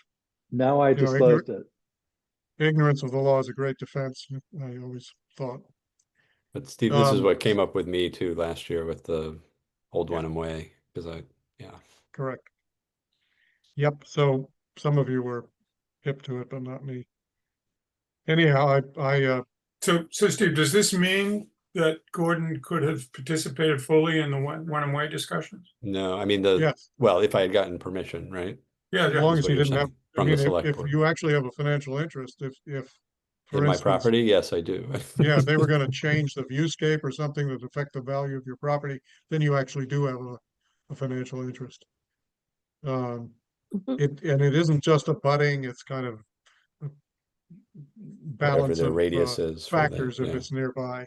Exactly. Steve, does that cut across all aspects of a project, or just the aspect that has to do with the view, for instance? Like, no, they say if it involved regrading in inappropriate ways. If it could affect the value of your property, view or runoff or noxious fumes or anything, it would suggest that you have a financial interest. The other way to get rid of it, besides asking the appointing authority to immunize you, is to have a real estate professional issue a letter that says, in his or her professional opinion, there is no financial consequence to you. Mark, you have something. Yeah, actually, I have 2 things. So the first thing, we'll get back to the Powder House trails. So again, a few weeks ago, I believe, before the last meeting, the proposal was sent out again by Trailworks for improvements to the, oh yeah, and we walked through the improvements as well at the last, for Powder House Reservation, to add like railing going up the hill from the lower area, adding a new section to get around the steep area, and fixing a couple sections of trail, and then making a new exit out onto Pine Street that would bring the trail off the abutter's property and regrade it so that it was around the 5% slope, and it would end up close to there's a longevity bunch on that side of Pine Street. We reviewed the plan and talked about it, and the price was somewhere in the $40,000 to $50,000 range. So what I would like to do is apply for a grant to fund that project. The DCR, Division of Conservation and Recreation, I believe, has a trail grant program, and we wanted to apply for a trail grant for that section of trail. And then it's within the allowable limits. There is a match, however, so you do have, your town, your account that you put your town, the town fees in. So I believe I forget what it is. It's what, close to 20,000 or so. And so if we could take I believe it's a 20% match, which would be about $10,000, and reserve that as the match for that trail project, that would then allow us to apply for the grant. Grants aren't due till, I believe, it'll open at the beginning of January and close early February. So if it's something the commission would like to go take a walk, want me to get I was kind of detained today doing a bunch of other things, so I didn't get a chance to pull out the budget numbers exactly for the fund. We still have time to do that, and for the commission to make a formal vote on that, but it is something that we could move forward with since we can fully fund the Manchester Woods funds project through the Western Woods money. So, could we use any residual CPC money on this one? We would have to request that to be done. Yeah. So it's a different location. Yeah, it's a different location, and since it was approved by town meeting as such, it would be a whole nother project. And the problem is in applying for these grants, you have to be able to show that you have your 20% funds available, not that, oh, we'll go to the next town meeting. So, that's one of two things that I wanted to see. One other question, Mark, does that fit within the restrictions for the use of those funds we collect from local fees? I believe you can use it for local conservation properties, for improvements and maintenance of local conservation properties. So that's what, yeah. So I'm not sure how you want to proceed, whether you want to look into it more, have me give you more specific numbers. I'm comfortable with voting on it with what you say, Mark. I don't know where others are at. I apologize. I'm still confused about how much funds we have available and for what we need them for. So I still have a little hesitation about that. But maybe you can explain. Okay. Well, your local fees go into like an account that you can use for conservation purposes, improvements to conservation land, etc. So okay, so that's the fund that you were proposing to take it from. That's correct.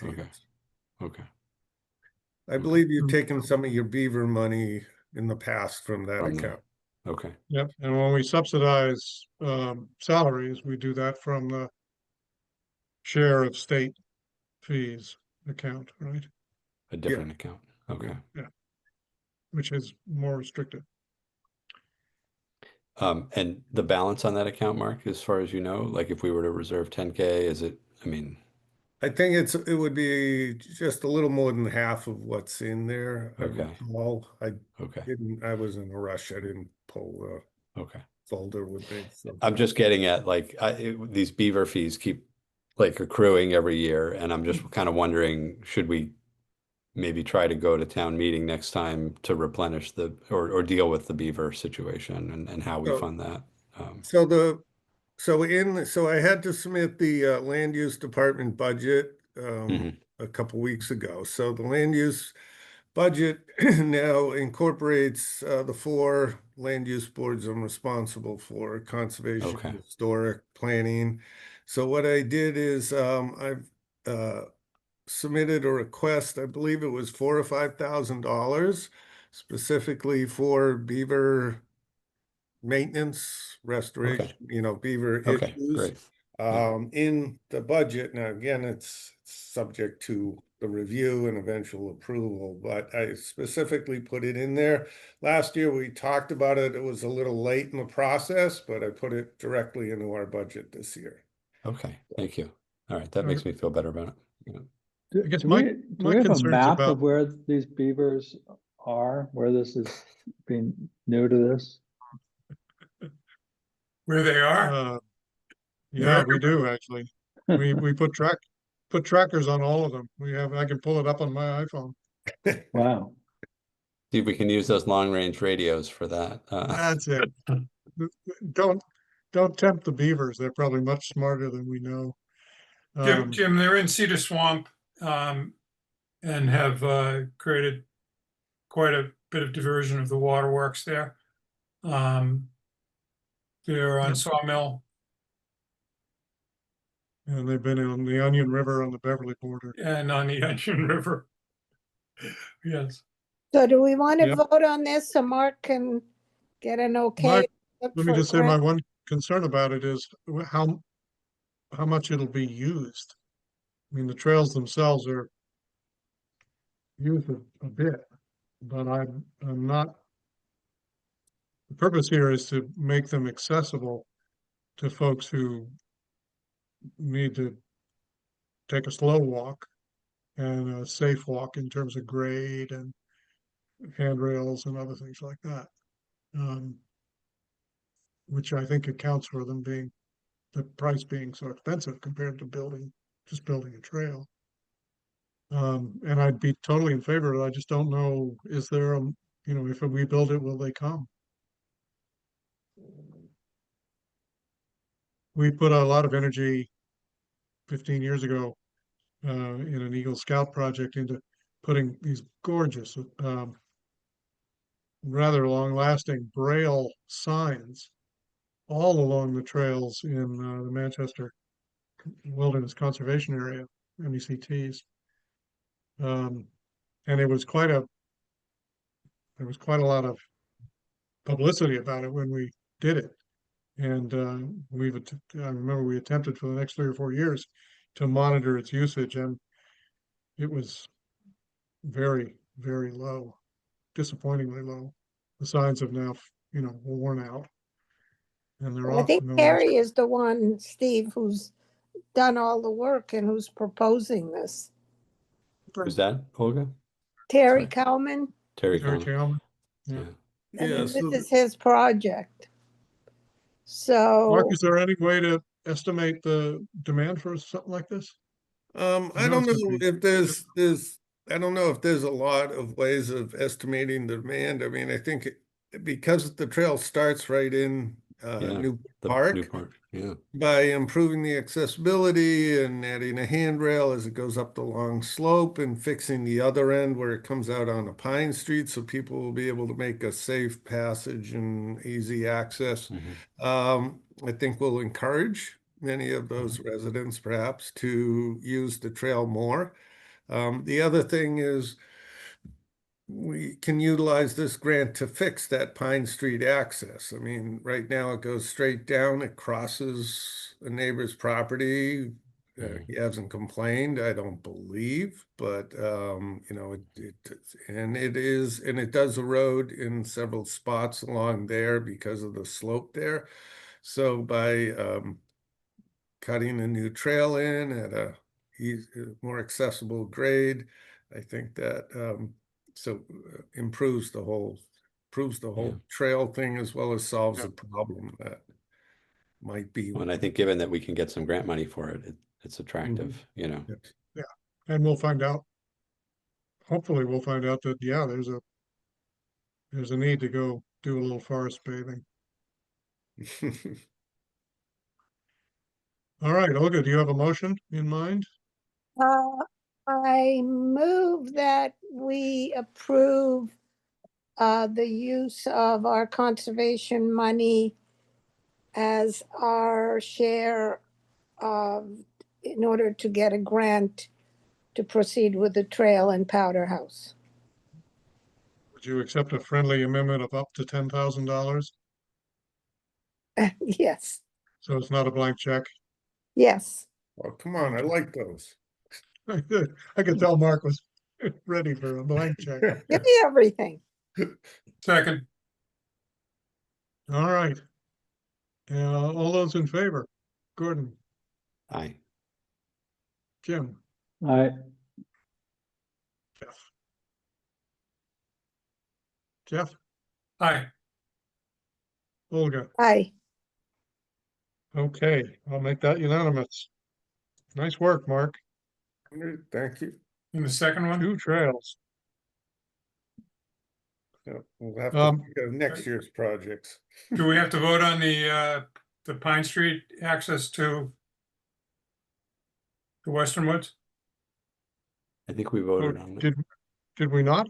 I just put a star Yeah. next to it because we approved it. Okay, that must have been when I was voting in absentia. Could have been. I think we did. Yeah, I We'll think play we back did. the minutes and make sure we did. It's okay. Any other matters not foreseen at the time the agenda was formed? And I move that we adjourn. Well done, team. Second. Yeah, I appreciate all the Thanks, support, everybody. thank you. and I will see you Bye. well, you'll see each other on Saturday. Yes. Thank you, And Bethany. whoever's on Mark. the trail tomorrow. Bye, Bethany. Bye. Bye. Bye-bye.